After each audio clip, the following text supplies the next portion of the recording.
ডুমুরগুলো এরকম নিয়ে ভালো করে ধুয়ে তারপর কিন্তু আবার কাটতে হবে, আধা আধা করে কাটলে ভেতরে দানা থাকলে সেগুলো ফেলে দিতে হবে। কিন্তু আমার এই ডুমুরগুলো অনেকগুলোই কাটলাম, দেখলাম ভেতরে দানা নেই।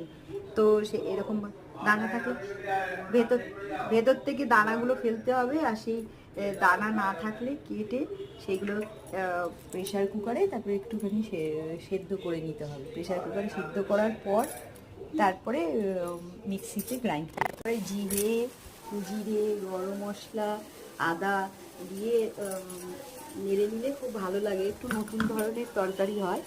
তো আর ডুমুর তো আয়রন রিচ, খাওয়াও ভালো। তো এই রেসিপিটা ট্রাই করতে পারো, একরকম তরকারি থেকে একটু আলাদা হবে। নুন মিষ্টি ঘি গরম মশলা যে যার পছন্দ মতো দিয়ে দিলেন, এই নিরামিষ রান্নাটা ডুমুরের দারুণ।